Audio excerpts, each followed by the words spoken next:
Hey guys, it's your boy Laxtax and welcome to something really cool.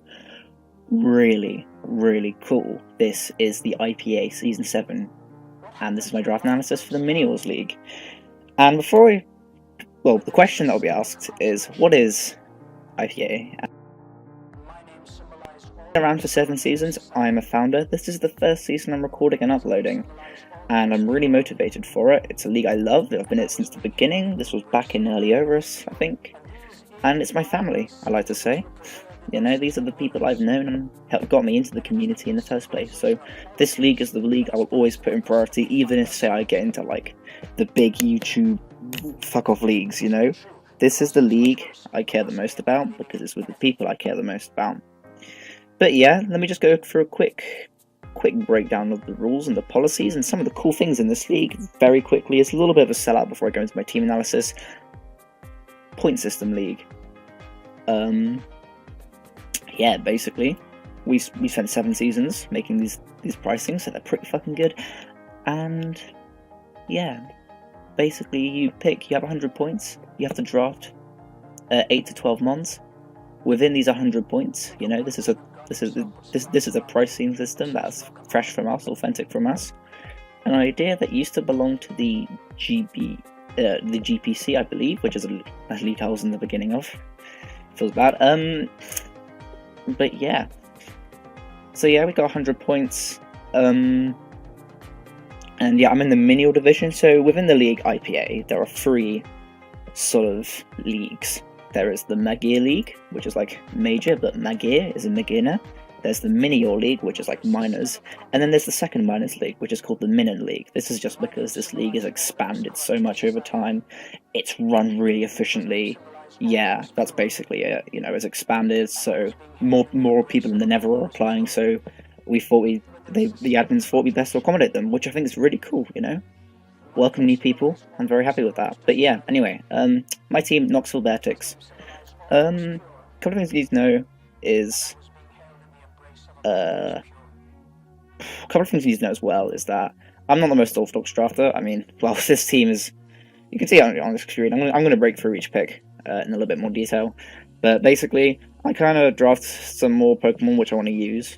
I build my teams around Pokemon I want to use, and I feel like using the Pokemon I felt like using was Salazzle, and I really wanted to make a draft around Salazzle, but I also wanted to use a lot of Pokemon, like Palossand I thought looked pretty cool, and I kind of draft what I want, but I build teams around it, and I think that's just the way I play best. I play best when I'm comfortable with what I have, as well as having that synergy.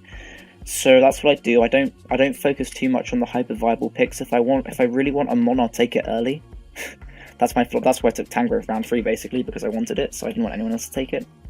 But yeah, let me just break through each pick. So obviously my first pick is Jirachi and Mega Altaria, because I was 16th in the draft, so I got the wheels. So my first wheel was Jirachi and Mega Altaria, and I drafted Jirachi. Let's go with Jirachi first. Jirachi is probably my favourite Pokemon to use in the format. I used it in IPA Season 2, and that's the season I went 9-1 in. Every other season I've kind of flopped, so yeah, I think maybe it's a thing with me and Jirachi, I don't know, could be some of the other Pokemon, but I do have a couple of Pokemon I've drafted in past seasons, which I'll talk about when I get to it, but Jirachi, brilliantly versatile Pokemon. Expert belt sets are so much fun. I've used them in the past. They're great. You can lure anything really.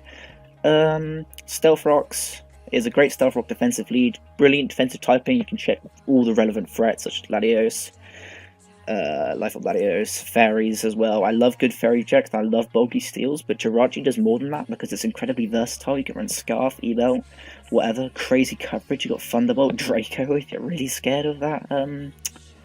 Garchomp, although you wouldn't run Draco for a Garchomp. Gleam, Flash Cannon, Moonblast. I'm saying meaningless coverage, but yeah, Bolt, you know, it's got good coverage. I think Jirachi is pretty self-explanatory. It's become quite popular in the format, in the IPA. I mean, this is the only other time after Season 2 which I think I popularized it a bit, when it wasn't taken before me, so I've snapped it up again because I felt I've taken a couple of months off the game. Let's get back into it into a way that I know. But yeah, anyway, I decided a pair of Mega Altaria and form this core, because not only is it a Dragon Fairy Steel core, oh, pardon me, oh, got a bit of gas, sorry about that. But not only is this a great Dragon Fairy Steel Core and 2 Mons, Mega Altaria just covers all of Jirachi's weaknesses pretty much. Dark, I mean Ghost is the only thing. Ghosts are like a big problem to my team though.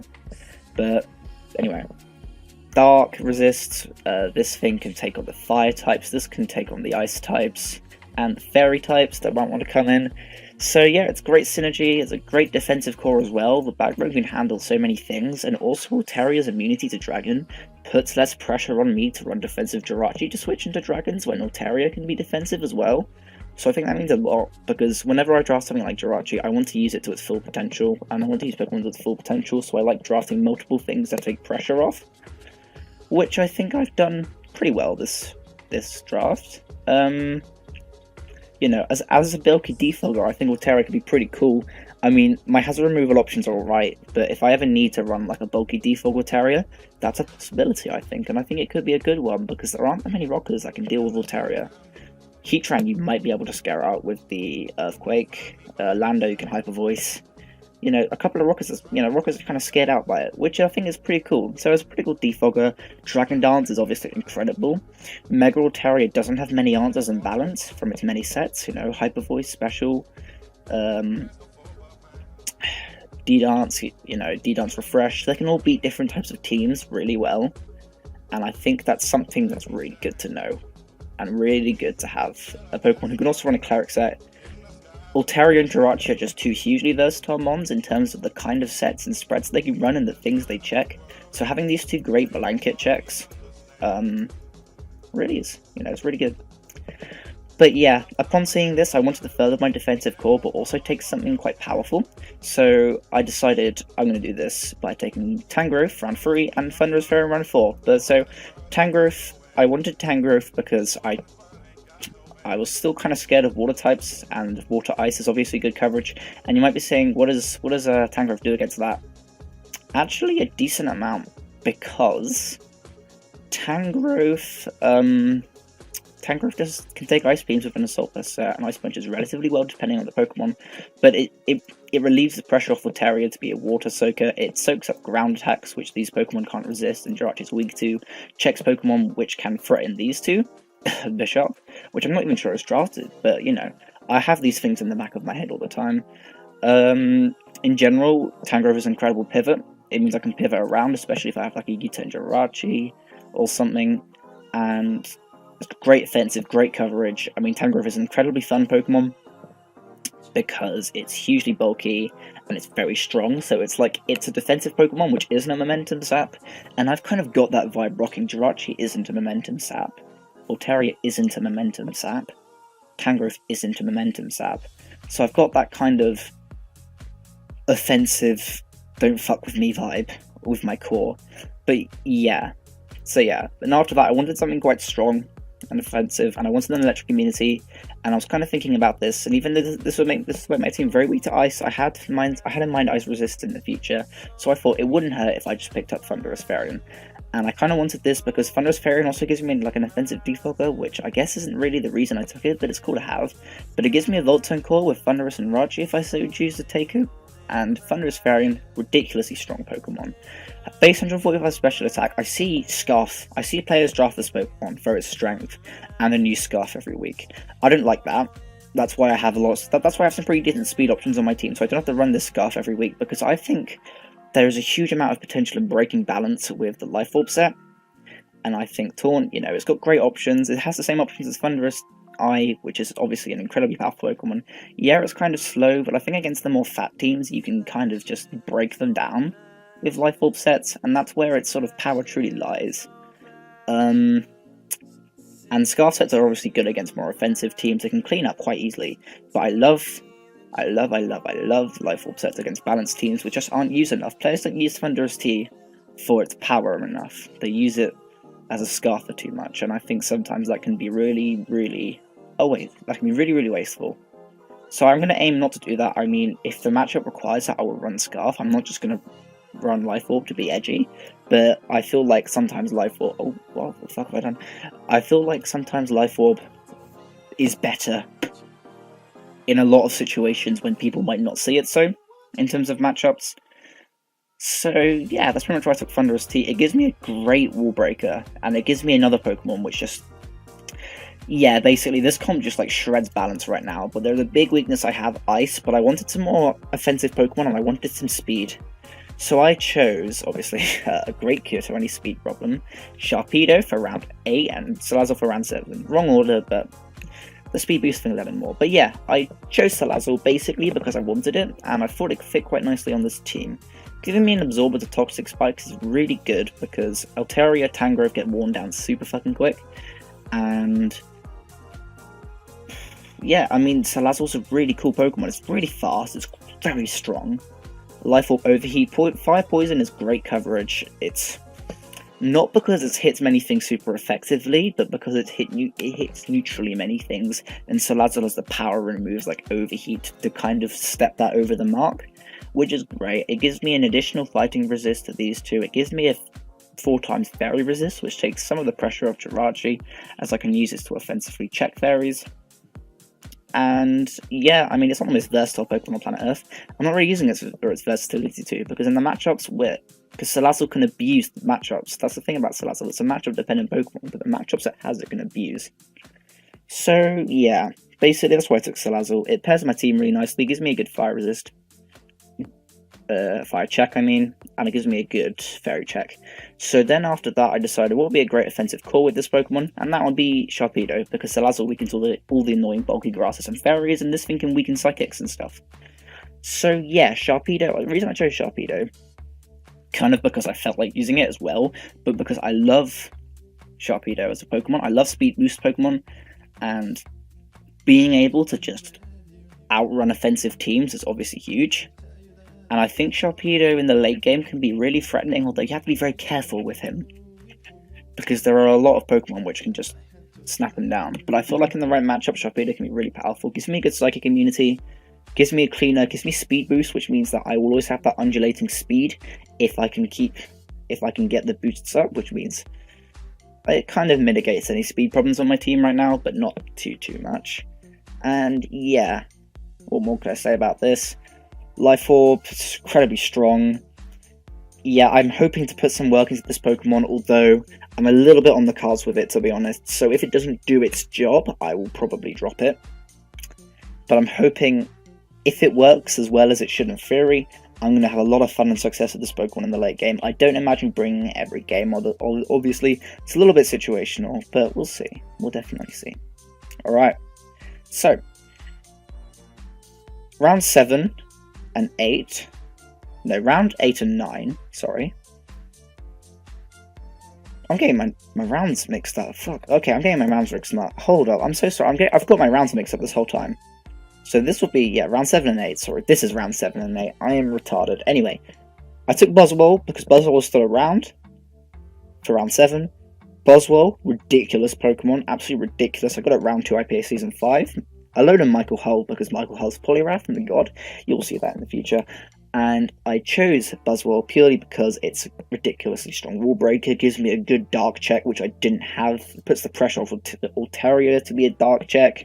Ground resistance, Sub Punch is great against defensive teams. It gives me that extra balance breaking vibe. I'm not that weak to offense either, as I will demonstrate. Overall, Sub Punch, incredible. It patches up a lot of defensive weaknesses on my team, gives me a great ground resist, as I've already said. So that's why I took Buzzwole. Sub Punch is ridiculous. Beast Boost is ridiculous. It's incredibly bulky and it's very underrated in the format. I think a lot of people put a lot of discredit on it for hidden power flying weaknesses, but it doesn't care that much. Because if you don't have hidden power flying, if you don't prep hard for Buzzwole, it will get kills. Buzzwole can very easily get kills against the right teams, and that's the thing that makes this Pokemon really scary. So that's why I chose it. Buzzwole can just get kills. It's not that heavily matchup dependent, and it gets kills. Defensive cores, it just shuts down, which is really helpful with my team, especially things like Mega Roll, which can clean. So yeah, that's why I took it. It's a pretty simple thing. Don't have to go into too much detail. But my next pick I'm kind of excited about because it's a really cool Pokemon. I chose Palisand. Palisand is an interesting one. I chose it purely because I had Stealth Rock, so I can take the pressure off Jirachi. I was originally going to take Mudsail, but I liked the Ghost type, gives me a fighting immunity. And overall, I think Palossand's really better. It's a better defensive mod than Mudsail, purely because it has Shore Up, which is a healing move. It can recover. It's a ground type with great recovery. Decent offensive coverage. It can lure things, and Stealth Rock is obviously amazing because this thing doesn't actually care that much about the common rockers, so I can just get rocks up on whatever. It means that I have a second rocker in case I want to run a different Jirachi set, which I think is really helpful. And also it's an electric immunity, and it's very good against electrics because, well, I mean, it's pretty bulky, but its physical bulk is where it shines the most, and that is because that is very nice physical bulk indeed, might I add. And I'm not that dependent on strong special type electric checks, since I have Altaria, Tangro, Thunderous, you know, all that jazz. So I'm not that worried about it being the electric absorber of the team, since I have plenty of those. So it's okay running this Pokemon, and I think it checks and counters a lot of things. Even Buzzwole, which I have, but you know. And I think it's going to be cool. Ghost type's a cool Pokemon. Ghost type's a very good Pokemon in the format. Especially against my team, feels bad, man. But yeah, it should be really cool to use. And I'm very excited to use it. It's got sets it can run, you know, it can even be offensive and pack a decent punch. So I'm looking forward to what heat I can make with it. But yeah, my next Pokemon, my final two picks were Lycanroc and Cryogonal. And Lycanroc, midday I chose because it was 7 points. I only had 10 points. I didn't have enough for Lycanroc Dusk, but you already know I would have snapped it up like a fucking heartbeat. But Lycanroc Day, I love Lycanroc Day. I love Lycanroc. Well, the Dusk and Day. I don't like Midnight. But that's because of a Cellarrock. That's not a Cellarrock, that's Brick Break. Okay, a Cellarrock. Let me explain this move. It's a priority rock move, and I didn't have a strong priority on my team, which meant that if something's set up, it could be quite hard to check. But the scary things that set up against my team are all beaten by a Cellarrock. I'm not going to put name to name here. And a Cellarrock is just gives my team good priority. I didn't really have that. I had Aqua Jet and Sharpedo, and that's enough, and that's it. So this is good priority in the back. It means that I can check some scary offensive Pokemon. Obviously, I wish I could have more, but as the season progresses, if I win games, I win points. If I win gambling, so you can bet on a team to win, and if I win, then I get points, which means that I can definitely rack up points, and I can buy some other priority in the future.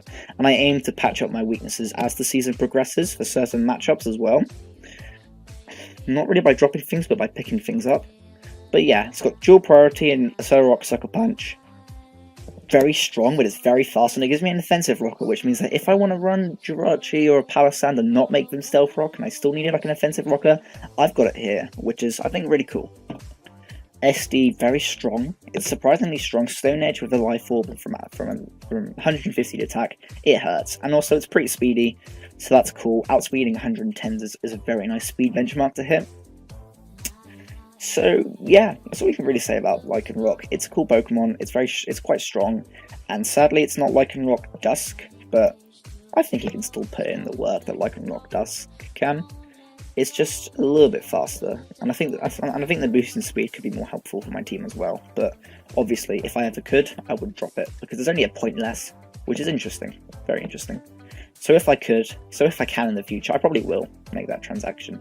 But anyway, Cryogonal was my last pick. This is because I really needed a consistent hazard remover, so I chose Cryogonal. Not much to say about this Pokemon. Ground immunity.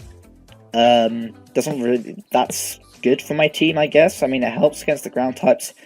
Cryogonal's kind of cool. I like offensive ice moves are always great, and it can defog on many things. I can always run that cheeky Hail Aurora Veil combination if I'm that high when I'm building the team. I don't do the Weedy Puff, don't worry.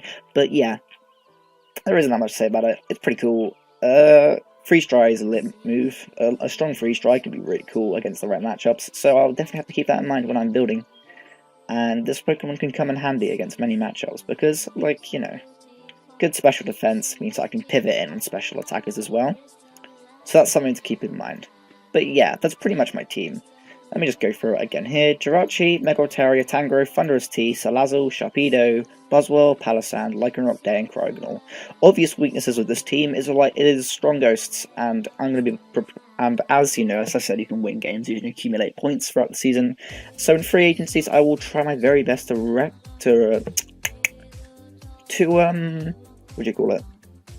remedy that, which I'm kind of looking forward to. But yeah, week 1 I face Wilder and the Sovereign Justices, so that will be a pretty cool game. I will probably upload that next week. Yeah, I'll probably upload that next Saturday or next Sunday, probably next Sunday. So yeah, this has been me. It's been Lax Attacks.